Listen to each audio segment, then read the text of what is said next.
Semoga pemerintahan iman dalam ibadah saat ini memberi kekuatan baru kepada kita dan semakin menentukan iman dan pengharapan kita kepada Allah selama kita hidup di dunia. Sebelum memulai ibadah, diajak kita semua berdoa sesaat untuk sejenak.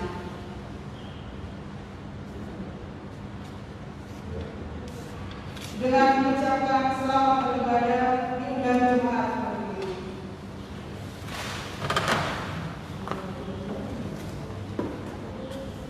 Mari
menyebut nama Tuhan Allah dengan sembarangan, sebab Tuhan akan memandang bersama orang yang menyebut namanya dengan sembarangan. Ingatlah dan kuduskanlah hari Sabat, 6 hari lamanya engkau akan bekerja dan melakukan segala pekerjaan, tetapi hari ke-7 adalah hari Sabat Tuhan Allahmu. Maka jangan melakukan sesuatu pekerjaan, engkau atau anakmu laki-laki, atau anakmu perempuan, atau hambamu laki-laki, atau hambamu perempuan, atau hewan, atau orang asing yang di tempat kediaman. Sebab 6 hari lamanya Tuhan menjadikan langit dan bumi, laut dan segala isinya, dan Ia berhenti pada hari ke-7. Itulah sebabnya Tuhan memberkati hari Sabat dan menguduskannya. Hormatilah ayahmu dan ibumu, supaya lanjut umurmu di tanah yang diberikan Tuhan Allahmu kepadamu. Jangan membunuh, jangan berzina, jangan mencuri, jangan mengucapkan saksi dusta tentang sesamamu, jangan mengingini rumah sesamamu, jangan mengingini istrinya atau hambanya laki-laki atau hambanya perempuan, atau lembunya, atau keledainya, atau apapun yang dipunyai sesamamu. Jemaat, setelah kita mendengarkan hukum Allah, di dalamnya nyata segala dosa dan pelanggaran kita kepada Tuhan. Jika kita berkata bahwa kita tidak berbuat dosa, maka kita membuat Dia menjadi pendusta dan firman-Nya tidak ada di dalam kita. 1 Yohanes 1 ayat 10.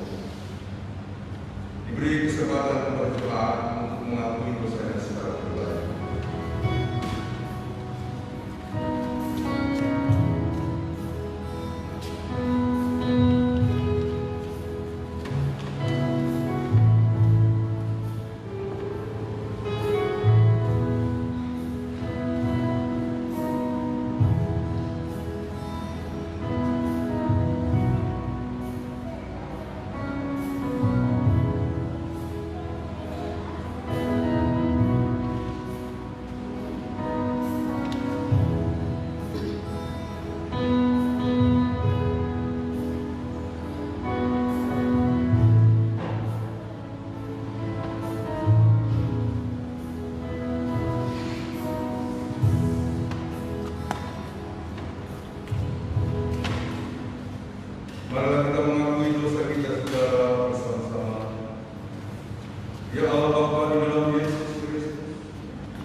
Saudara-saudara, setelah kita mengaku segala dosa kita kepada Tuhan, maka sekarang dengarkanlah berita pengampunan dosa.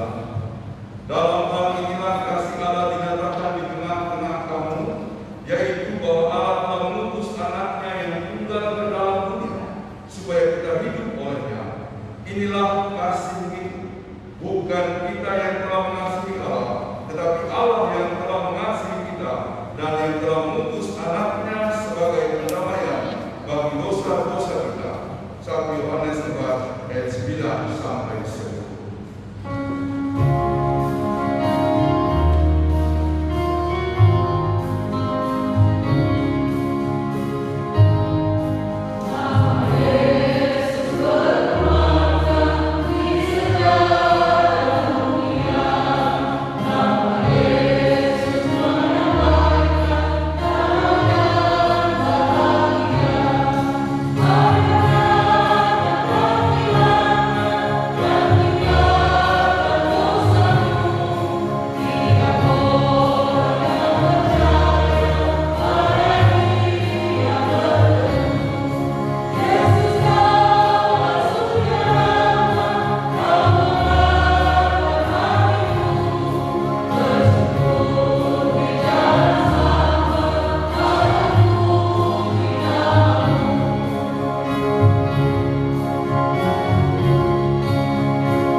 Saudara-saudara, sebelum kita mendengarkan firman Tuhan, persembahan sekian dari Ibu Esther Bayi. Silakan.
suara bagus, ya, talenta, ternyata turun sama anaknya tidak bersih.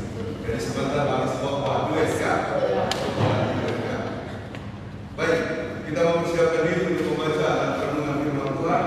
Mari kita persiapkan bacaan Alkitab dari 2 Korintus pasal 4 ayat 1 sampai 10. Kita persiapkan pembacaan Alkitab dari 2 Korintus pasal 4 ayat 1 sampai dengan ayatnya yang ke-10. Sebelum kita membaca dan merenungkannya, marilah kita berdoa, mohon bimbingan Roh Kudus. Kita berdoa. Ya Allah Bapa kami yang ada di dalam surga, sedia hati kami untuk membaca dan mendengarkan firman. Tolonglah kami dengan Roh Kudus-Mu agar firman Tuhan yang akan kami baca dan dengarkan ini menjadi milik kami. Dalam nama Tuhan Yesus kami berdoa. Amin. Pembacaan firman Tuhan 2 Korintus 4 ayat 1 hingga ayatnya yang ke-10. Harta rohani dalam bejana tanah. Oleh kemurahan Allah kami telah menerima pelayanan ini. Karena itu kami tidak tawar hati, tapi kami menolak segala ini yang memalukan. Kami tidak berlaku licik dan tidak memasukkan firman Allah. Sebaliknya, kami menyatakan kebenaran dan dengan demikian kami menyerahkan diri kami untuk mereka tidak melihat cahaya Injil tentang kemuliaan Kristus yang adalah gambaran Allah.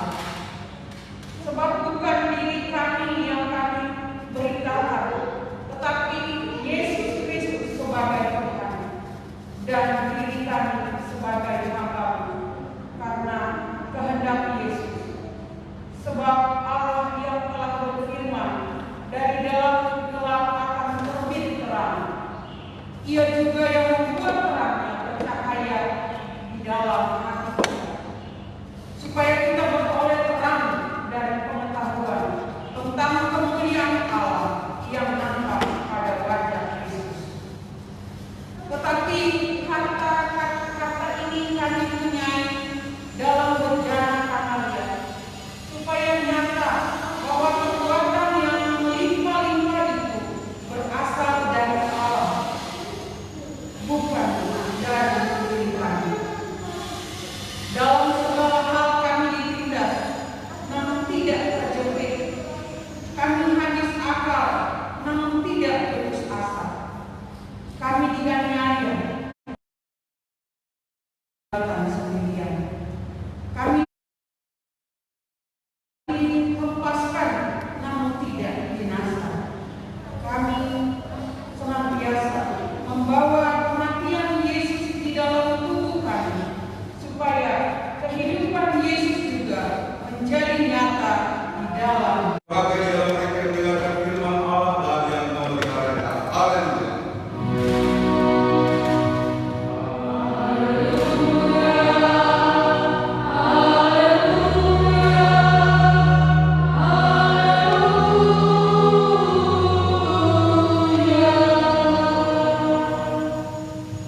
Pertama-tama saya ingin menyapa kita semua yang hadir di kapel rumah sakit ini atau gereja kita ini, juga yang di rumah-rumah yang mengikuti ibadah ini secara live streaming. Shalom. Selamat datang kepada beberapa orang. Pertama, Lester Meringgi. Ini adalah ibunda dari Indah Meringgi dari Mamukana, tapi kemarin dari Jogja ya. Lalu kemudian ke sini hadir beribadah bersama-sama kami. Jadi sama saja dengan kita di daerah. Sana ada GKST, di sini juga ada GKST. Mohon doanya supaya nanti kita bisa meneruskan pelayanan ini sebagai bagian dari pengembangan pelayanan GKST. Jadi kita senang sekali bisa berjumpa ya dengan orang tua dari Indah ya. Jadi Oma Tasya ya. Di sini omanya Axel ya, omanya Axel. Nanti sebentar nyanyi ya sama Indah ya. Tadi saya sudah bilang ya, siapkan lagu gitu ya, suara bagus ya. Saya itu kalau suara bagus, saya tiap minggu pasti menyanyi, ya kan? biar orang bosan saya mau menyanyi begitu ya. Cuma suara saya tidak bagus begitu ya. Saudara-saudara, selamat datang juga buat Ibu Pendeta Dian Patigo ya, yang kemarin ke Sulawesi bertemu dengan keluarga di Tonusu dan sekitarnya, ke Sinode juga, bahkan sempat mengikuti ya musyawarah kerja pemuda gereja Klasis Pomona Utara ya. Oh, Sinode GKST ya. Jadi Ibu Pendeta Dian mewakili pemuda kita. Jadi terima kasih ya. Nanti kita sharing soal apa yang dibahas di sana. Paling tidak kita sudah berpartisipasi ya. Tahun depan mungkin Reni yang ikut, atau Sita, atau siapa wakil kita ya, atau Evan atau Eki. Saudara-saudara, minggu kemarin kita mengalami duka cita ya. Yang pertama atas meninggalnya anak ya, atau saudara Arya Tegar Pambudi. Itu salah satu anak asuhan dari Yayasan El Safan, dari Paritson, Ibu Silpa, dan para pengasuh. Jadi mereka sangat kehilangan. Dia sudah dimakamkan di kampungnya di Banyutowo, Pati, Jawa Tengah. Jadi kita mendapatkan kesempatan pelayanan pada waktu itu jam 4 sore, tapi baru bisa terlaksana jam 5 sore. Jadi kita turut berduka cita kepada keluarga El Safan yang tentu merasa kehilangan, khususnya kepada Ibu Silpa yang saya lihat begitu bersedih ya. Tapi kita yakin itulah jalan Tuhan. Yang kedua, duka cita yang dialami oleh keluarga besar Galamba dan keluarga Bungkundapu atas meninggalnya Bapak Sarpin Galamba tanggal 4 kemarin. Papa Boy, kalau kita kenal di sini Papa Boy. Boy dan adiknya Arnold pergi. Tadi malam kita diminta untuk ibadah penghiburan di Cimanggis. Jadi kita bersyukur bisa terlibat dalam ibadah penghiburan dan kemudian menyampaikan pelayanan kita. Nah, hari ini rencananya pemakaman. Jadi kiranya keluarga besar Galamba Bungkundapu dan kaum keluarga yang mengasihi Bapak Sarpin Galamba diberikan kekuatan dan perlindungan daripada Tuhan. Kita juga mendukung doa Mama Abel yang biasa setia datang, kemarin dioperasi. Ya, operasi setelah di MRI, lalu kemudian ketahuan beberapa hal, maka ada tindakan operasi kemarin. Jadi operasi yang kemarin itu tahap pertama adalah bagian tulang belakang. Jadi ada beberapa bagian yang saraf kejepit ya. Jadi ada kata Ibu Diaken Risma sebagai suster yang mendampingi Mama Abel bersama Papa Abel, lalu kemudian ada tulang yang diangkat. Ya, sekarang dalam pemulihan kemarin di ICU, semoga semakin pulih begitu ya. Dan saudara-saudara kita yang sakit siapa lagi ya? Evelyn Putri Ranuntu terus berobat di RSCM. Kita belum dengar hasil MRI-nya ya. Semoga juga nanti dapatkan jalan dari Tuhan untuk tindakan medisnya. Terus semangat ya Evelyn dalam segala keberadaannya. Saudara-saudara, pandemi belum selesai. Ini makin banyak yang kena ya. GPIB Cimanggis kemarin beberapa anggotanya bilang tutup, tidak kebaktian karena ada warganya yang terpapar COVID. Mungkin juga Omikron, dan warga di sekitar gerejanya juga ada yang kena, sehingga mereka mengambil keputusan untuk tidak kebaktian di rumah dan melaksanakan secara online. Kita puji Tuhan masih dimungkinkan, meski tetap harus disampaikan untuk jaga kesehatan, untuk tetap waspada. Maksud saya untuk melaksanakan protokol kesehatan ya, pakai masker ya. Saya minta izin di depan ini, mudah-mudahan kita tidak terpengaruh.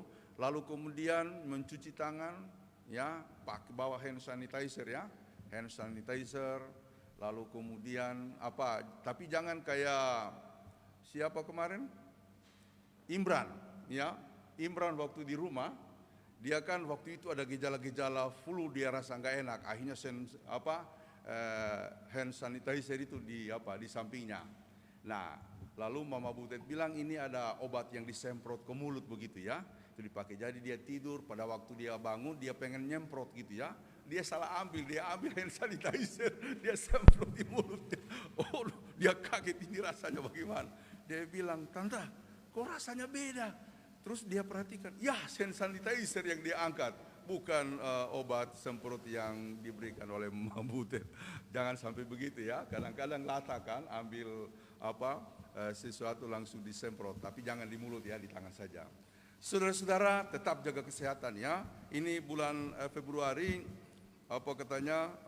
masa meledaknya lagi COVID ya, termasuk yang Omikron.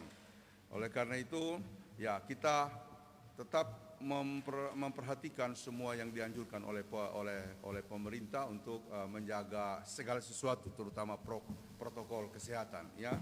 Jadi ya, mudah-mudahan Papa Indah lagi kondisi juga kurang fit ya. Di tetangga Papa Indah juga ada yang kena kalau tidak salah, informasi dari Ibu Ros. Kita doakan semua kita sehat, diberikan kekuatan daripada Tuhan ya. Kita di rumah itu pokoknya kalau ada flu, Butet sama Vira, wah ke dokter pokoknya sekarang, supaya tidak ragu-ragu, ke dokter saja langsung ya. Cuma sekarang orang ragu kalau ke dokter, kalau flu pasti COVID itu ya, kalau flu pasti COVID. Makanya Ul bilang yang penting jaga kesehatan ya, minum vitamin dan semua yang menunjang vitalitas tubuh kita, stamina kita. Sekali lagi tetap jaga kesehatan, menjaga protokol kesehatan, dan yang paling penting adalah beriman ya. Beriman dengan kokoh kuat, karena kalau terlalu dikhawatirkan juga malah makin merosot kesehatan kita ya, makin merosot. Itu Oma dulu yang pernah saya cerita ya, yang 100 tahun lebih ya. Ini nanti tanggal 11 Februari kami akan melaksanakan ibadah Zoom. 103 tahun sekarang. Lalu kena COVID, dia tenang-tenang gitu ya. Oma kena COVID, iya. Bagaimana Oma? Baik. Wah, tenang. Cucunya setengah mati masuk COVID, langsung dibawa lari rumah sakit.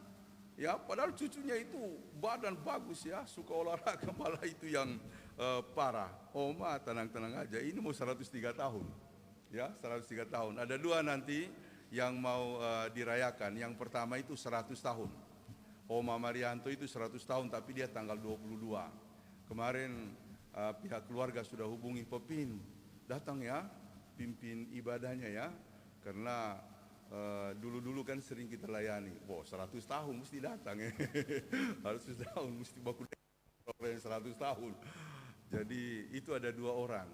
Saya dulu kan pernah cerita, mau pengen tahu rahasianya ya, apalagi Oma yang 100 tahun lebih ini. Dulu saya suka tanya-tanya, Oma apa resepnya? Ya kan? Memang pada waktu saya melayani beliau di umur-umur 90-an itu masih ada cerita-ceritanya. Yang pertama, jangan suka marah-marah ya. Dia tidak mau simpan sesuatu. Makanya dia bilang kalau saya tegur anak saya, dia nggak ikuti ya sudah. Dia harus bertanggung jawab dengan dirinya. Saya nggak boleh marah. Oh, itu yang susah sama kita ya. Itu yang susah sama kita. Yang kedua dia bilang, saya nggak mau bergantung sama orang. Nggak mau bergantung sama orang. Termasuk sama anak-anak. Sampai hari ini dia mandiri. Ya, mau ke toilet, jangan. Ya, pelan-pelan dia jalan. Yang berikut dia bilang begini, ini yang saya hafal sekali ya. Dia selalu bilang, lekker is alleen maar een vingerlang. Ada yang tahu artinya? Bahasa Belanda itu. Lekker is alleen maar een vingerlang. Enaknya makanan itu cuma seukuran jari di leher. Makanya dia bilang sama saya, jangan banyak-banyak Pak Pendeta. Wow, sementara saya kalau ambil nasi, kalau ada acara itu, kulayangkan pandanganku ke gunung-gunung. Begitu kan? Banyak sekali. Wah, saya langsung malu. Saya bilang, ya Oma, ya terima kasih. Dia bilang gak usah banyak-banyak. Dia makan cukup. Dia makan semua sekarang. Mau B2 dia sikat, apa sih dia sikat. Tapi cukup. Dia nggak pernah nambah, sekali makan selesai. Oh, kita tidak gitu ya. Kita tidak ya. Kalau nggak ada Mama Butet itu saya nggak berhenti. Untung ada satpam. Pak, kalau udah bilang begitu sudah taruh saja begitu ya, taruh saja. Cuma kadang-kadang kalau di pesta, bukan di pesta, dulu pernah acara. Jadi saya udah habis makan nih, piring kosong. Saya mau nambah begitu kan, mau pergi makanan. Tuan rumah kira saya mau antar piring. Mari Pak, mari piringnya. Udah saya langsung berhenti sendiri. Padahal saya maksudnya mau nambah. Saudara-saudara, Oma itu bilang, umur itu di tangan Tuhan. Jadi tidak ada resep-resep. Umur itu di tangan Tuhan. Pendek memang Tuhan memberikan begitu, panjang memang Tuhan memberikan itu. Yang paling penting hidup ini bermanfaat. Ya. Yang paling penting hidup ini berguna. Yang paling penting hidup ini sungguh-sungguh dilakukan dalam kerangka kehidupan di dalam Kristus. Kalau tidak dikonsepkan seperti itu, berat ini hidup ya. Oleh sebab itu tema hari ini mengarahkan hidup pada Kristus. Mengarahkan hidup pada Kristus yang diangkat dari pembacaan tadi 2 Korintus 4 ayat 1 sampai 10. Mengarahkan hidup pada Kristus. Nah, sebelum saya uraikan mengenai ayat-ayat tadi, saya pernah membaca buku. Dulu saya pernah singgung buku itu, Jesus Today, yang ditulis oleh Albert Nolan. Dia menulis itu bagus sekali. Dia membahas spiritualitas. Ya, dulu saya pernah singgung sebagian kata-katanya begini. Orang Kristen bilang, kita hidup dalam Kristus, kita berdoa dalam nama Yesus, kita beribadah dalam nama Yesus. Tapi hidupnya enggak seperti Yesus. Masih suka membenci, masih suka membuat kelas-kelas dalam pelayanan, kelas-kelas dalam kehidupan, masih suka melakukan hal-hal yang tidak diinginkan oleh Yesus. Nah, itulah jeleknya orang Kristen. Mengaku-mengaku hidup baru, hidup dalam Tuhan, tapi hidupnya sendiri tidak sesuai dengan Kristus. Itulah yang membuat kekristenan enggak maju-maju. Karena itu dia menguraikan. Ini yang saya mau lanjutkan dari dia. Dia bilang begini, Yesus itu orangnya revolusioner. Dia bukan reformator. Revolusioner. Kalau reformator itu hanya mengubah bentuk. Yesus revolusioner itu mengubah secara radikal sebuah kehidupan yang beda dengan yang lama menjadi baru sama sekali. Tapi bukan revolusi dalam bidang politik. Walaupun juga dia pernah bersikap secara politis. Tetapi bukan dalam rangka merebut kekuasaan dan meraih sebuah posisi, bukan. Revolusi-revolusi di negara-negara yang kemudian mengalami gerakan-gerakan revolusi itu dalam rangka pergantian kekuasaan atau perebutan suatu posisi.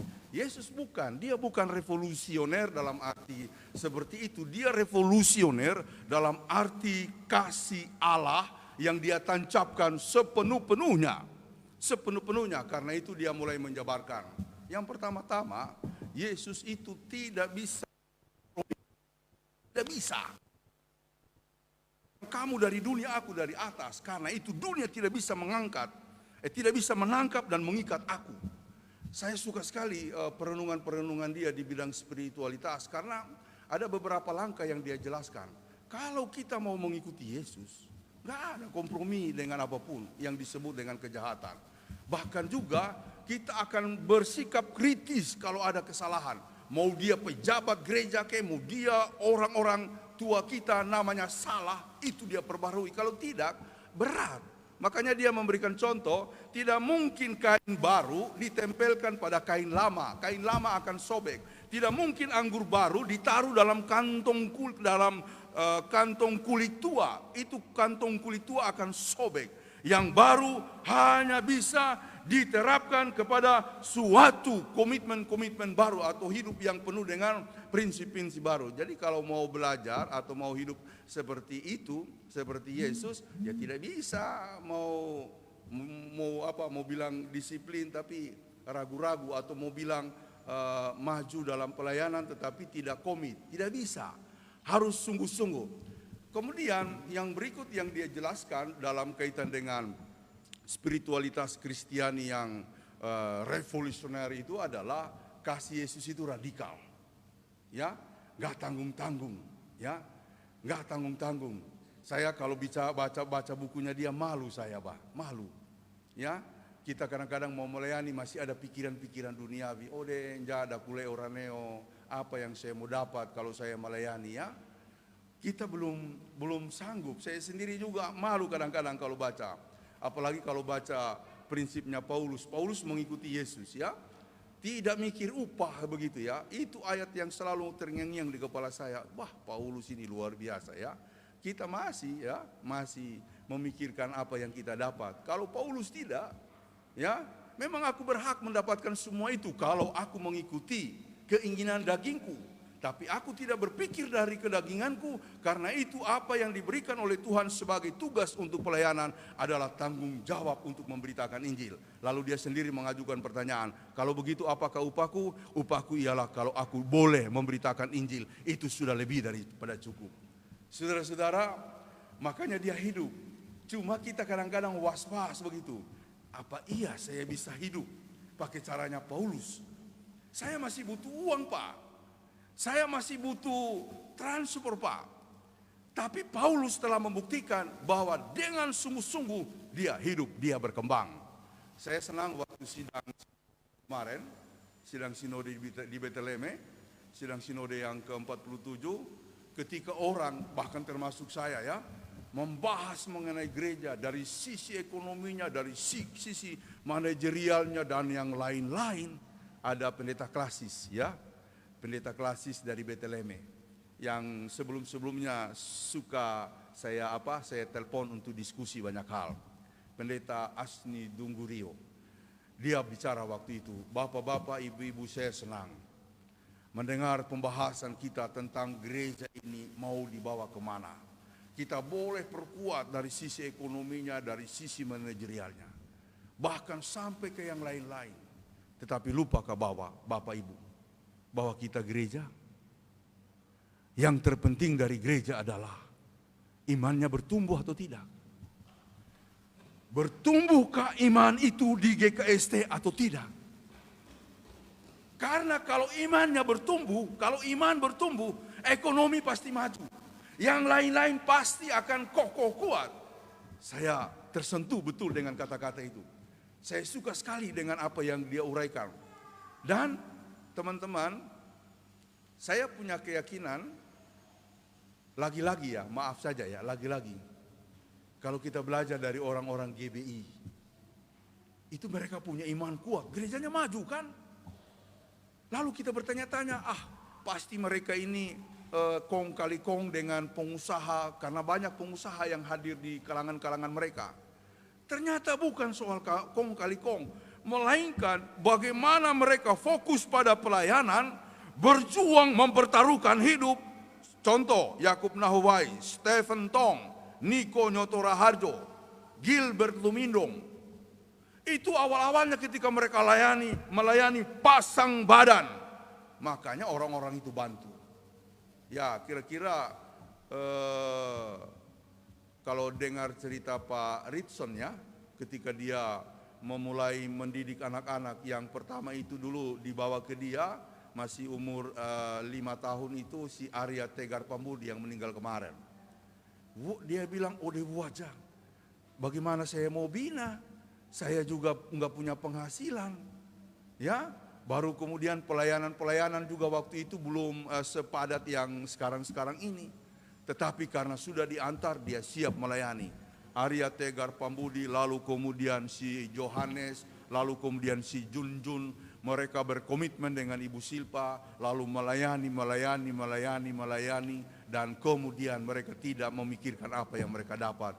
Haleluya, puji Tuhan, mereka selalu berkata begitu, bisa mempunyai yayasan yang luar biasa. Nah, kalau saya sebutkan misalnya ya Stephen Tong, Niko Nyoto Raharjo dan lain-lain itu, karena saya membaca autobiografi mereka. Ya, Stephen Tong bilang dulu ketika membangun gereja yang besar, dia mengajukan proposal ke pemerintah, ke pejabat ini dan lain-lain sebagainya. Tapi tidak dapat. Ada sih tapi tidak seberapa. Dia sadar, kenapa minta kepada manusia? Kenapa tidak minta kepada Tuhan? Dia ajak jemaat, minta kepada Tuhan, layani dan lakukan kehendaknya. Wah, sesudah itu berkembang, makanya punya gedung bundar di Kemayoran luar biasa. Ya, jadi saudara-saudara, saya suka baca, kalau soal penyerahan total itu memang di kalangan Protestan banyak ya. Saya salut juga banyak, tapi orang-orang GBI itu kalau dia bilang soal iman, luar biasa. Saya kadang-kadang tergugah dengan apa yang lakukan. Cuma satu kritik saya kepada mereka. Mereka itu memimpin gereja kayak punya mereka sendiri. Itu saja. Saya sudah berapa kali diskusi sama mereka, cuma itu aja. kadang-kadang setelah mereka besar dan menjadi kuat, otoriter. Ada pendeta yang tidak suka, yang mereka tidak sukai, yang punya pemikiran berbeda dengan dia, dipecat. Saya bilang dulu sama seorang aktivis, pelayan dari gereja mereka, saya bilang, Pak, di gereja itu nggak ada pecat memecat, Pak, nggak ada. Gereja itu punya prosedur kalau untuk memecat orang, panjang, nggak bisa karena tidak suka langsung dipecat, nggak bisa. Itu bukan gereja, Pak, saya bilang. Iya, tapi kan dia salah. Betul salah, tapi tidak bisa dengan cara begitu. Karena gereja itu punya bingkai hidup yang disebut kasih dan pengampunan. Nah, itu spiritualitas yang berikut yang diajarkan oleh Albert Nolan, yaitu pengampunan yang total. Tidak boleh pengampunan yang separuh-separuh. Ya, kritik saya kepada beberapa gereja itu cuma itu. Setelah mereka besar, mereka memimpin seumur hidup. Memimpin seumur hidup nggak boleh diganti-ganti. Ya, kayak Pak Stephen Tong itu masih dia yang memimpin. Harusnya dia udah kader orang. Karenanya, saudara-saudara, yang terjadi setelah gereja itu besar, pemimpin utamanya nggak ada, habis gerejanya, ambruk. Karena tidak ada sebuah prosesi yang disebut estafet kepemimpinan yang layak atau yang memadai. Sehingga ambruk. Banyak gereja-gereja begitu ambruk. Nah, kan kami belajar sejarah gereja. Ya, sejarah gereja kita pelajari tahun 60-an, 70-an beberapa gereja yang beraliran Pantekosta itu luar biasa perkembangannya. Sekarang tinggal satu-satu menjadi kepingan kecil. Nah, pertanyaan saya, makanya saya suka diskusi sama mereka. Saya belajar tentang kalian. Tapi satu aja yang saya tidak setuju, yaitu kepemimpinan seumur hidup. Sehingga kalau tokohnya mati atau tidak ada, lalu gereja itu hilang, ambruk. Apakah itu gereja? Bukan. Itu bukan gereja. Gereja itu harusnya ada siapapun yang memimpin. Dan terus ada. Jadi begitu, Bapak Ibu Saudara-saudara. Itu aja kritik saya. Yang lainnya saya ambil. Makanya kalau kadang-kadang saya agak sedikit harismatik, ya karena saya pernah bergaul dengan mereka. Tapi saya tetap Protestan. Protestan yang sedikit berharismatik. Saudara-saudara, iman itu total. Harus total, itu yang diajarkan ya. Jadi kadang-kala kita masih ragu-ragu, perlu belajar banyak dari Yesus sendiri. Yang berikut, saudara-saudara, yang diajarkan oleh Albert Nolan adalah spiritualitas Yesus. Kalau tema hari ini mau mengarahkan hidup pada Kristus, Yesus itu satu dengan Allah, dia pun menyatu dengan manusia, bahkan dengan alam semesta. Jadi ketauhidan, dulu saya pernah singgung tauhid Yesus Kristus ya, yang benar-benar menjalankan tauhid yang sebenarnya. Ya, tauhid Yesus itu begini. Dia bukan hanya bicara soal bagaimana Allah itu esa, dia mempraktekannya dalam segala segi kehidupannya, dalam segala sekat-sekat yang disebut gender, yang disebut suku, yang disebut dengan kelas-kelas sosial, itu dia udah bereskan, udah berantas. Ya, tidak ada laki-laki, tidak ada perempuan, sebab semua kamu yang mengikuti firman-Ku adalah sama. Makanya ketika murid-murid datang kepada Yesus lalu memberitahu, Guru, ada ibumu dan saudara-saudaramu di belakang. Waktu itu Yesus lagi ngajar, lalu kemudian ada yang berbisik, ada ibumu dan gurumu lagi nunggu di belakang. Apa dia bilang? Sini kamu, yang duduk di depan saya itu, itulah ibuku, itulah saudaraku laki-laki, itulah saudaraku perempuan, yaitu mereka yang melakukan firman Tuhan, yang mendengarkan dan melakukan firman Tuhan. Jadi sekat-sekat gender dibereskan. Karenanya kita tidak punya kelas-kelas gender lagi. Kemudian yang kedua adalah suku. Tidak ada orang Yahudi, tidak ada orang Yunani. Karena waktu itu Yahudi Yunani masih merupakan kelas-kelas yang kuat. Dibereskan oleh Yesus. Tidak ada juga kelas sosial. Tidak ada majikan, tidak ada hamba. Tidak ada majikan, tidak ada hamba. Lalu kemudian dari segi ibadah, tidak ada situs-situs khusus untuk orang Kristen. Tidak ada situs-situs misalnya tempat-tempat suci yang mutlak harus dikunjungi oleh orang Kristen. Kita nggak pergi ke Israel, kita tidak apa-apa kok. Selamat, asal menjalankan apa yang diajarkan oleh Yesus. Ya, karena apa? Yesus pernah mengajarkan begini. Nanti akan tiba waktunya, Kamu tidak akan menyembah Allah lagi di Gilgal, di Dan, di Yerusalem, di tempat-tempat yang lain. Sebab kamu akan menyembah Allah dalam roh dan kebenaran di mana saja kamu berada. Itu dia sudah uraikan menjadi sebuah kehidupan beribadah yang satu di mana-mana. Enggak ada tempat khusus Yerusalem. Walaupun gereja-gereja sekarang ada yang beraliran khusus, dia itu setiap hari Minggu mendoa, angkat tanganmu, doakan Yerusalem. Tidak lagi seperti itu. Kita Yerusalem baru. Kita Yerusalem baru. Jadi saudara-saudara, begitu terkesannya saya pada uraian Albert Nolan ini tentang bagaimana Yesus membingkai kehidupan dalam dinamika spiritualitas yang baru. Jadi inti daripada kesatuan Yesus adalah bahwa dia bersatu dengan Allah, bersatu dengan manusia, bersatu dengan alam. Nah, ini perlu saya ajarkan. Sekarang ini kita mengalami krisis ya. Kalau dari segi kebangsaan kita mengalami krisis kebangsaan, kita mengalami krisis ekologis ya. Kalau dari segi gereja kita mengalami krisis oikumenitas, krisis oikumene. Kita ini memang menyebut oikumene, tetapi pada kenyataannya kita sulit bersatu. Kita sulit untuk bersatu di mana-mana. Jadi Yesus memberikan suatu nuansa hidup yang benar-benar menyatu, baik dengan Allah maupun dengan manusia dan dengan alam. Karenanya penjelasan saya begini di sini. Kalau kita percaya kepada Allah yang Esa, maka pada saat yang sama kita harus merangkul orang lain. Ya, GKST yang ada di Jakarta, dia harus menjadi GKST dengan aura baru, yaitu GKST yang oikumenis, GKST yang baru, bukan GKST di mana anggur baru ditaruh di kantong lama. Itu tidak bisa. Baru, benar-benar baru. Kita tetap GKST, tetapi GKST dengan misi yang baru, supaya semua orang bisa datang di sini tanpa kita batasi hanya karena dia GBI Pantai Kosta. Saya tidak lagi suka dengan istilah-istilah seperti itu. Tidak suka, ya. Jadi ke depan kita harus bergaul begitu ya, harus berkembang lebih jauh dan lebih luas. Yang terakhir saudara-saudara, ini bukan terakhir khotbahnya ya, terakhir penjelasan si Albert Nolan ya.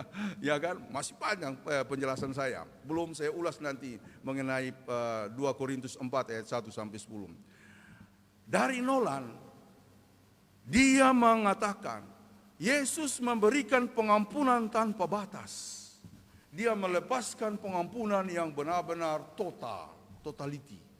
Saudara-saudara, ketika saya membaca bagian-bagian itu, saya lalu merenungkan, Tuhan, apakah saya masih seorang pelayan yang sungguh-sungguh, karena banyak hal yang dilakukan, yang diajarkan oleh Albert, yang ditekankan oleh Albert Nolan, belum kita lakukan. Tetapi begini, memang belum semua orang itu sempurna. Kalau pemilihan majelis-majelis ya, dari dulu maupun sekarang, itu kriteria yang di Efesus itu, ya, mengenai pelayan-pelayan Tuhan, penatua dan diaken. Saya bilang kalau itu diterapkan kepada saya, pendeta, saya juga mengatakan saya belum memenuhi, saya belum sempurna. Saudara, ketika kita dipanggil dan diperhadapkan dengan kriteria-kriteria Alkitabiah, kita akan berkata, Tuhan, saya tidak pantas. Ada kemarin yang dipanggil melayani mengatakan saya pantas? Kalau ada, justru dia yang tidak pantas. Saya yakin semua kita berada dalam sebuah perasaan, Tuhan, saya tidak pantas. Saya juga kalau ditempelkan kriteria itu kepada diri saya, masih banyak yang tidak sanggup saya lakukan. Namun begini, Tuhan berkata kepada kita, kamu yang tidak pantas, aku pilih. Pemilihan itu pada akhirnya penentuan daripada Tuhan. Suara langsung daripada dari jemaat, suara daripada panitia atau formatur. Maka pada akhirnya Tuhan berkata kepada semua yang dipilih, kamu tidak pantas, tapi saya inginkan kamu melayani. Mungkin kita berpikir ada yang lain si itu. Bukan. Melayani bukan kamu yang atur, bukan kamu yang memilih aku yang memilih kamu. Itulah dasarnya. Dan bagaimana dengan kriteria-kriteria itu, Tuhan? Berjalanlah. Jadikan itu sebagai kaca benggala untuk menilai hidup kita. Sehingga dalam melayani kita selalu merenungkan, Tuhan, mampukan saya, ajarkan saya supaya bisa memenuhi hukum-hukum pelayanan yang ada dalam kitab-kitab Injil atau Alkitab yang diaturkan oleh Tuhan sendiri. Kita tidak layak, saudara-saudara. Oleh karena itu, Tuhan memanggil kita dan karenanya Paulus menunjukkan sebuah komitmen. Dia bilang, yang aku beritakan bukan diriku, aku hanya memberitakan Injil, hanya Injil. Dan kalau Injil itu kalian bilang tertutup, itu tertutup karena hatimu yang tertutup, bukan karena Injil. Sebab Injil itu terang benderang, dia menerangi semua yang gelap. Hatimu yang gelap diterangi oleh Injil. Makanya mereka yang tidak menerima Injil bukan karena Injil tertutup, hatimu yang tertutup atau hatimu yang mengeraskan hati. Kan begitu biasanya yang terjadi. Begitu biasa yang terjadi. Dan itulah komitmen Paulus. Satu-satunya yang dia rindukan adalah mewujudkan pelayanan. Saudara-saudara, sekali lagi saya ingin mengatakan begini. Kita bersyukur puji Tuhan ada gereja yang mengajarkan sebuah dimensi hidup dalam kerangka kerajaan Allah. Kita dibaptis, kita disidi, kita diberkati, kita kemudian diambil sumpah janjinya. Itu semua merupakan bagian-bagian dari kehidupan orang-orang Kristen yang dimasukkan dalam kerangka kerajaan Allah. Memang kita mudah jatuh, kadang-kadang kita salah. Ya, saya juga kadang-kadang salah ya. Ini Mama Butet paling tahu kelakuan saya. Ya, saya ini orangnya jahil. Saya tidak tahu sampai sekarang kejahilan saya itu masih ada. Tadi malam ketemu dengan teman-teman di Cimanggis ya. Mereka cerita, siko situ vifongo kojo ya. Engkai nyengku ya, kamu ini memang nakal. Ada opa engkai nyengku di sebelah rumah, itu sampai dia hampir pingsan. Karena apa?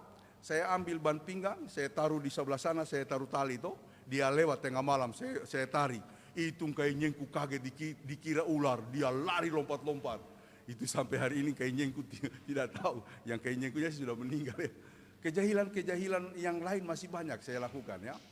Masih banyak ya, masih banyak. Belum lagi teman kemarin cerita ada yang kena potong tangannya. Kena potong, itu teman yang kepotong tangannya itu. Kemarin waktu saya pulang dia bilang, bale, si tanda mata ong krisiko Ben bisa tidak bisa dia mencengkeram begini, tinggal gini karena di sini. Memang dulu. Tapi ada, bukan karena saya jahat. Waktu itu memang ada sesuatu ya, ada sesuatu. Saudara-saudara, rupanya kejahilan saya itu masih sekarang.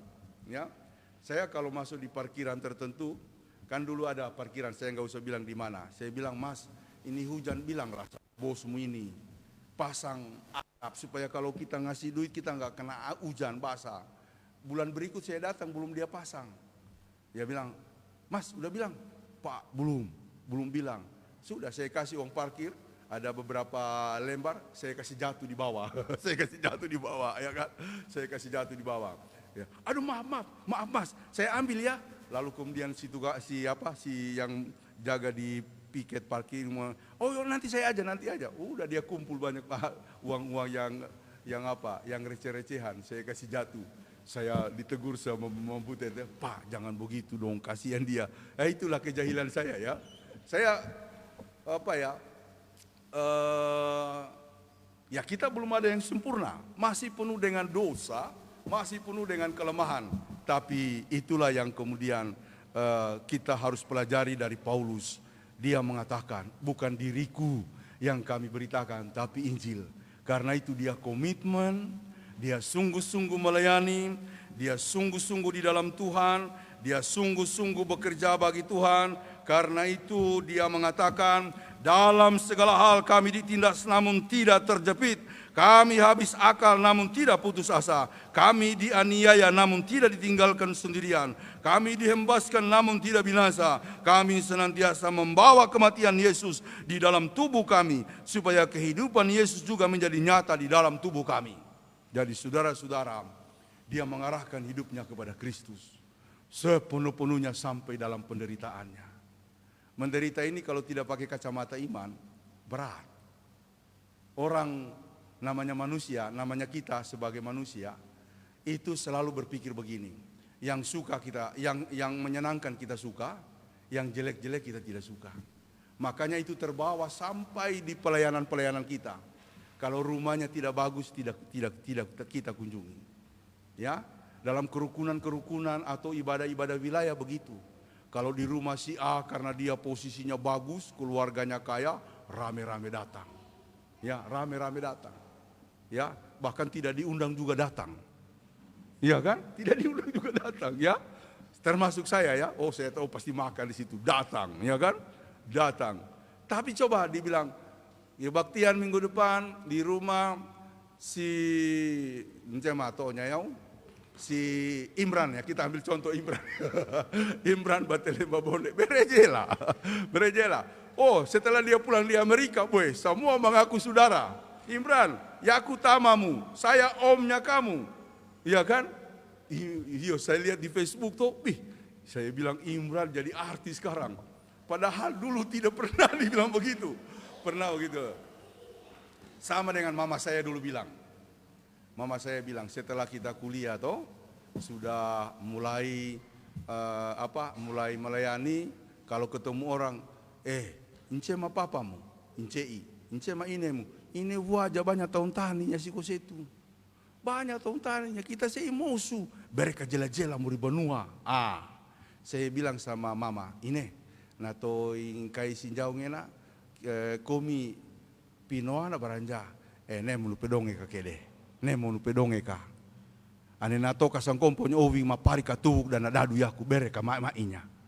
Musikola mo kovi penato mo kasang kompo. Pali pancei. Bem kuja pedonge kamu kanan jori banuanya. Kanya danuendo kita sih tahu anu mapari katubunya. Anu mapari katubunya.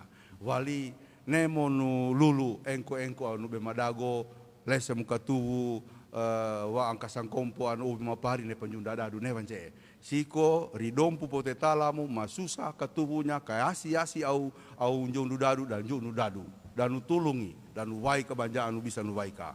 Siapapun yang kamu layani, dia susah, dia harus dilayani. Saya pikir pelayanan Paulus luar biasa. Sanggupkah kita seperti itu? Tidak ada yang sanggup.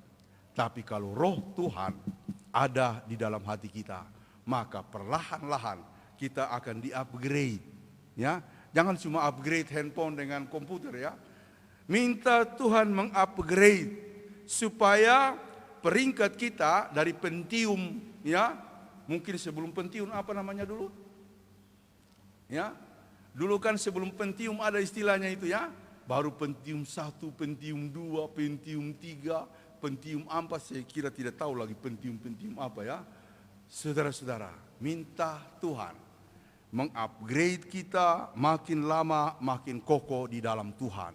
Maka saya percaya kita akan sanggup melakukan apa yang menjadi panggilan Tuhan dalam kehidupan kita. Tuhan memberkati. Amin. Persembahan pujian yang kedua ya, dari Ibu Esther dan anak terkasih Indah ya. Orang kalau biasa nyanyi lagu apapun enak ya. Ya, lagu Saya Mau Iring Yesus juga pasti enak. Yang organis yang tengah waktu.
terima kasih. Untuk pujian duet dari Ibu Esther dan anak atau adik terkasih Indah, Tuhan sajalah yang dimuliakan. Mari saudara-saudara, kita bangkit berdiri.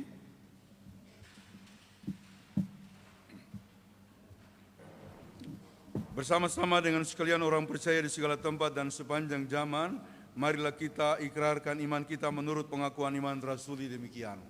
Aku percaya kepada Allah, Bapa yang Maha Kuasa, Khalik langit dan bumi, dan kepada Yesus Kristus, anaknya yang tunggal Tuhan kita, yang dikandung daripada Roh Kudus, lahir dari anak darah Maria, yang menderita di bawah pemerintahan Pontius Pilatus, disalibkan, mati dan dikuburkan, turun ke dalam kerajaan maut. Pada hari yang ketiga, bangkit pula dari antara orang mati, naik ke sorga, duduk di sebelah kanan Allah, Bapa yang Maha Kuasa, dan akan datang dari sana untuk menghakimi orang yang hidup dan yang mati. Aku percaya kepada Roh Kudus, gereja yang kudus dan am, persekutuan orang kudus, pengampunan dosa, kebangkitan daging, dan hidup yang kekal. Silakan duduk kembali.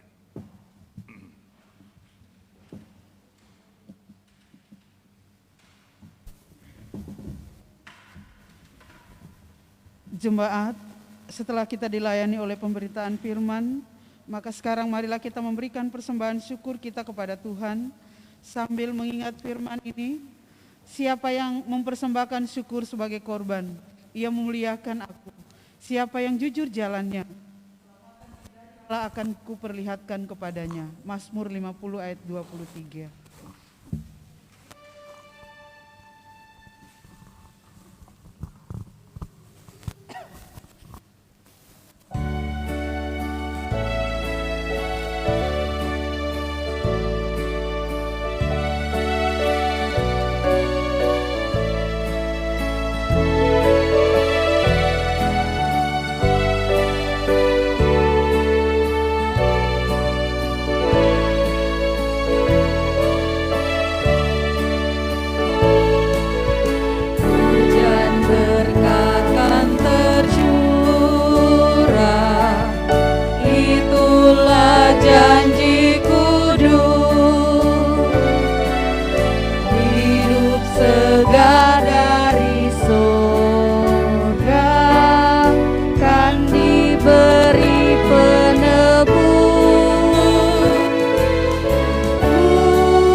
itu umat yang telah Engkau selamatkan.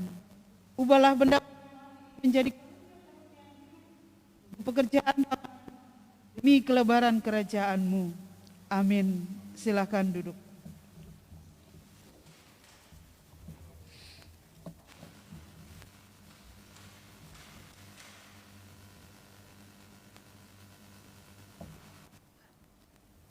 Shalom.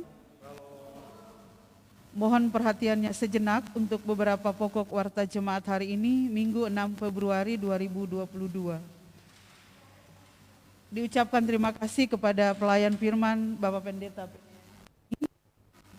Majelis bertugas dalam ibadah hari ini, solo dan duet yang sudah disampaikan, operator kamera dan alat-alat live streaming.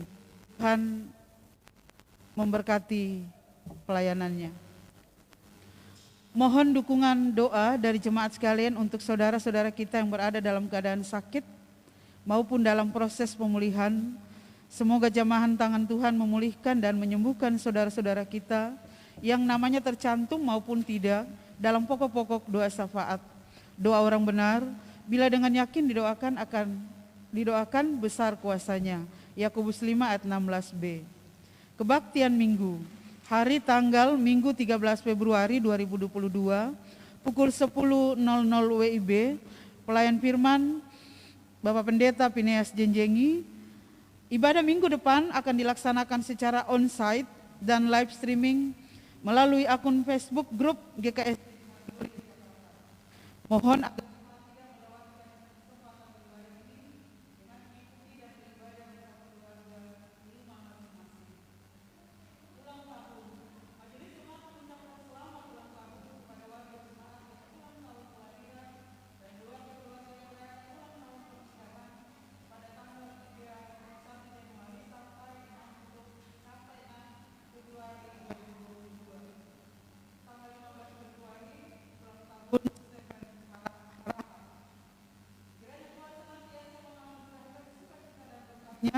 dalam menjalankan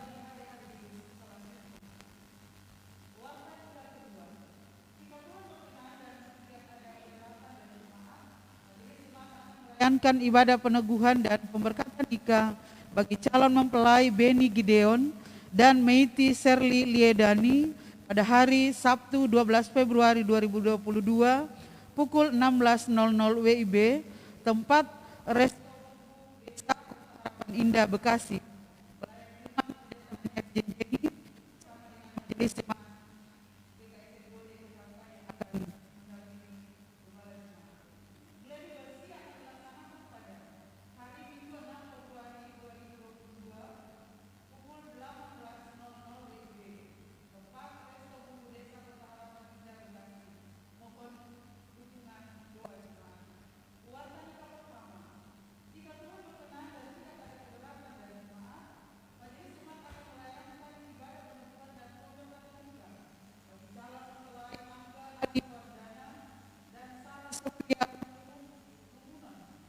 hari Minggu 20 Februari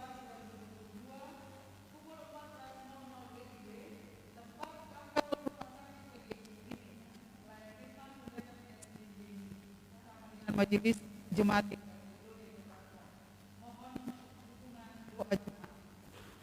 Bimbingan nikah keempat di calon mempelai Beni Gideon dan Meiti Serli Liedani via aplikasi Zoom dilaksanakan pada hari Senin 7 Februari 2022 pukul 19.00 WIB. Pelayan Pendeta Phineas Jenjengi didampingi Natua Demi Pastoa. Bimbingan nikah tahap keempat bagi calon mempelai aplikasi Zoom dilaksanakan pada hari Jumat 22. Firman Pendeta Phineas Jenjengi didampingi Penatua Rosian atau Bondo Agoa, Penatua Petrus Tolage. Mohon dukungan doa jemaat.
ada ucapan terima kasih. Tuhan memberkati kita semua. Tambahan untuk warta duka, telah meninggal dunia Bapak Sarpin Galamba atau yang kita sapa Papa Boy. Hari Kamis, hari Jumat, tanggal 4 ya. Tanggal 4 Februari 2022 di Poso. Dan rencana hari ini pemakaman mungkin sudah berlangsung. Beliau almarhum adalah ayah dari Boy dan Arnold. Boy dan Arnold sudah di Poso untuk mengikuti pemakaman ayah tercinta. Semoga keluarga besar Galamba Bungkundapu, khususnya anak Boy dan Arnold, diberikan kekuatan dan penghiburan sejati daripada Tuhan. Demikian warta tambahan. Saudara-saudara, mari kita satukan hati, kita menaikkan pokok-pokok syafaat kita kepada Tuhan, kita berdoa. Bapa di sorga, terima kasih untuk hari ini, di mana kami boleh beribadah, meskipun kami tahu Bapa, COVID-19 termasuk varian barunya Omikron bertambah lagi di sekitar kami. Tuhan, kiranya Engkau menyertai kami dalam seluruh pelayanan, baik di GKST ini maupun di pospel-pospel pelayanannya. Kami berdoa, Tuhan berkatilah kami bersama-sama, semua yang terlibat dalam pelayanan-Mu, semua warga jemaatnya dan simpatisan, Tuhan memberkati. Kami bersyukur pada hari ini boleh beribadah bersama-sama dengan Ibu Esther Meringgi, orang tua dari Indah Meringgi. Kiranya Tuhan memberkatinya sehingga ibadah hari ini memberikan kekuatan dan peneguhan pengharapan dalam kehidupannya selanjutnya. Kami juga bersyukur dengan kembalinya Ibu Pendeta Dian setelah mengunjungi keluarga dan menemui pihak sinode serta mengikuti musyawarah kerja Persekutuan Pemuda GKST di Tanah Mawau beberapa waktu yang lalu.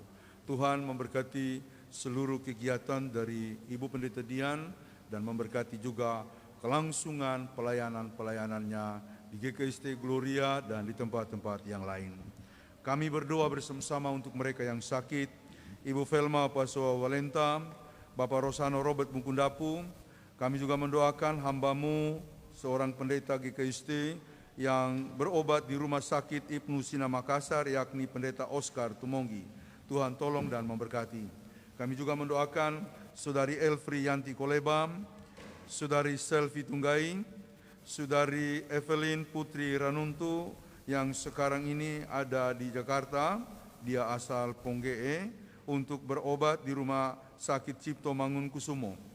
Kami juga mendoakan hamba-Mu, Pendeta Agnita WM Tauno yang sakit. Kami tak lupa mendoakan Saudari Tina Marpaung, Ibu Selvi Timisela dalam keadaan sakitnya. Kami juga mendoakan Bapak Onja Tobondo, Bapak Indah dalam keadaannya yang sakit. Kami pun mendoakan Saudara Albert Jenjengi yang juga dalam keadaan sakit. Ya Bapa di sorga, kiranya kasih karunia Allah memenuhi kehidupan mereka dalam proses perawatan ataupun pengobatannya. Kami secara khusus mendoakan Ibu Velma Paso Valenta pasca operasinya dan dirawat di ruang ICU. Tuhan kiranya memberikan kasih karunia-Mu dan kepulihan-Mu kepadanya.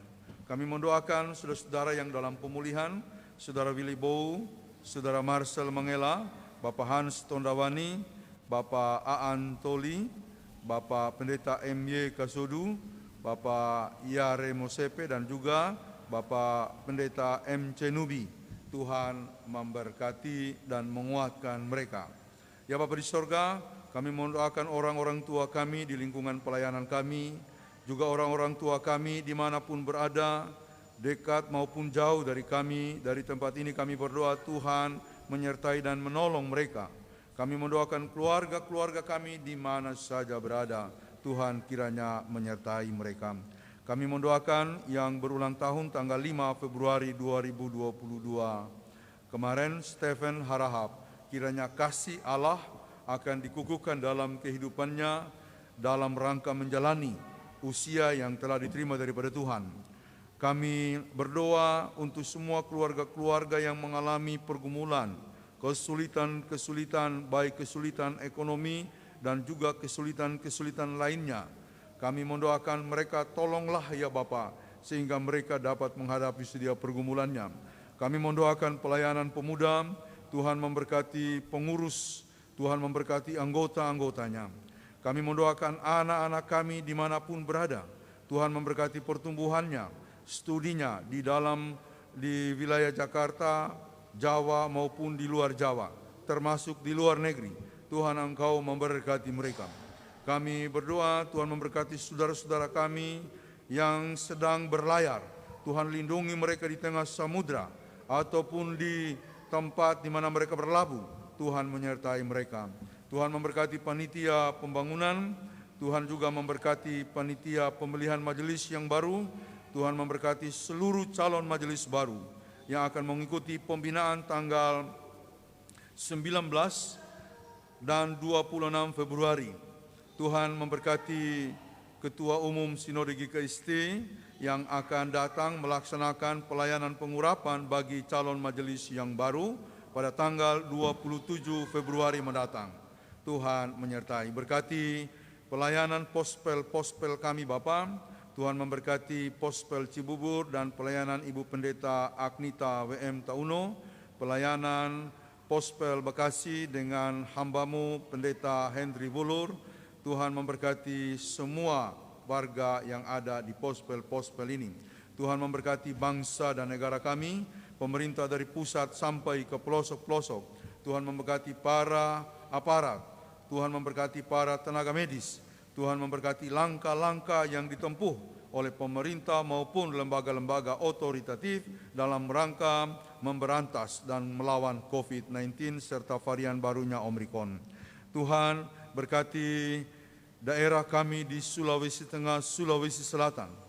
Tuhan memberkati GKST dalam pelayanannya di semua wilayah, memberkati pendeta-pendetanya, majelis dan semua pelayannya. Tuhan memberkati gereja-gereja di Indonesia, juga gereja-gereja di DKI di mana kami berkiprah bersama untuk menggalang oikumene, pelayanan yang oikumenis. Kami mendoakan keluarga-keluarga yang mengalami duka, keluarga besar El Safan Yayasan, atas meninggalnya Arya Tegar Pambudi tanggal 1 Februari yang lalu. Kami juga mendoakan keluarga besar Galamba Bukundapu atas meninggalnya Bapak Sarpin Galamba tanggal 4 Februari yang lalu. Tuhan berikan kekuatan, kiranya Tuhan menolong mereka dalam menghadapi duka ini. Kami mendoakan saudara-saudara yang mengikuti ibadah saat ini, baik di gereja ini maupun di rumah masing-masing. Tuhan memberkati mereka. Tuhan pun memberkati keluarga besar El Safan dalam pelayanannya dan juga dalam kebersamaannya dengan kami. Kami mendoakan semua orang yang memberikan persembahan syukur karena berkat Tuhan, karena sukacita yang kemudian Tuhan wujudkan dalam kehidupan mereka. Tuhan memberkati semua keluarga-keluarga muda, memberkati mereka, bahkan juga memberkati segala keberadaannya. Tak lupa kami mendoakan keluarga muda, yakni keluarga Penatua Feris Tonuno dan Melsin. Tuhan berkati Pak Feris dalam keadaannya juga yang sakit. Tuhan menolong dan memberkatinya. Kami mendoakan persiapan pernikahan Saudara Beni Gideon dan Meti Serli Lidani tanggal 12 Februari yang akan datang. Demikian juga persiapan pernikahan Angga Adiwardana dan Sarah Sofia Lumunon tanggal 20 Februari yang akan datang. Berkati gladi bersih dari pelaksanaan pernikahan Beni dan juga Meti sebentar sore di Resto Bumbu Desa Kota Harapan Indah Bekasi. Terima kasih Bapak, berkati kami hari ini, berkati semua yang melayani hari ini, berkati semua kami dalam pelayanan-pelayanan selanjutnya. Terima kasih ya Tuhan. Kami berdoa berserah hanya kepadamu di dalam nama Tuhan kami Yesus Kristus yang mengajarkan kami berdoa bersama-sama. Bapa kami yang di sorga, dikuduskanlah namamu, datanglah kerajaanmu, jadilah kehendakmu di bumi seperti di sorga. Berikanlah kami pada hari ini makanan kami yang secukupnya, dan ampunilah kami akan kesalahan kami, seperti kami juga mengampuni orang yang bersalah kepada kami. Dan janganlah bawa kami ke dalam pencobaan, tetapi lepaskanlah kami daripada yang jahat. Karena Engkau yang punya kerajaan dan kuasa dan kemuliaan sampai selama-lamanya. Amin. Mari kita bangkit berdiri. Saudara-saudara, teruskanlah langkah hidupmu dalam terang penyerahan diri kepada Allah. Biarlah bingkai keselamatannya akan melingkupi kita dalam setiap kehidupan, aktivitas, dan rencana-rencana kita. Tuhan akan menolong kita bersama-sama. Kita nyanyikan lagu penutup saat kita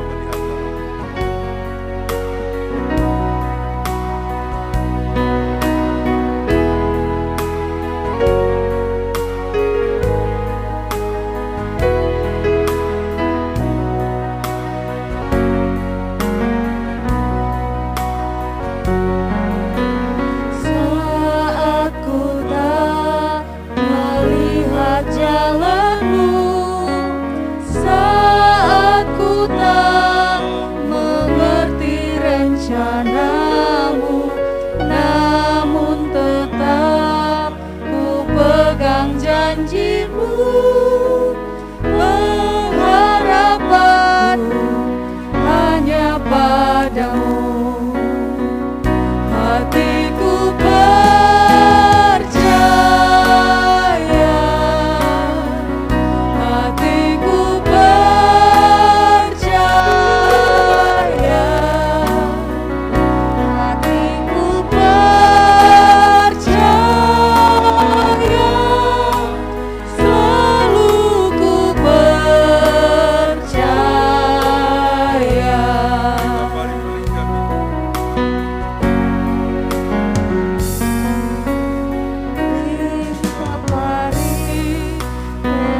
Sejahtera dan lakukanlah firman Tuhan yang telah kita dengar pada hari ini dan terimalah berkat Tuhan. Kasih karunia Tuhan Yesus Kristus dan kasih Allah dan persekutuan Roh Kudus menyertai kamu sekalian. Amin.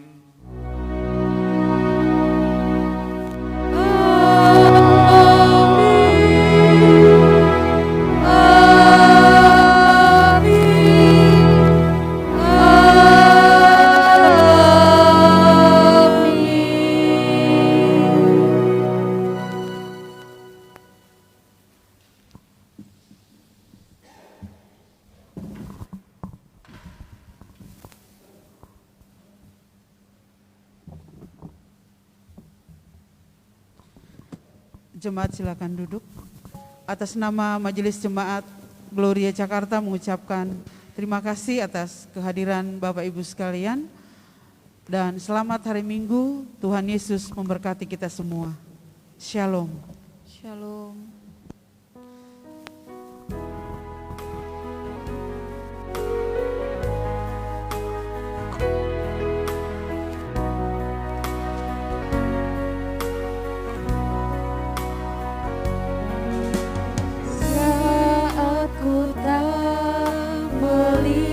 jalanmu saat ku tak mengerti rencanamu, namun tetap ku pegang janjimu.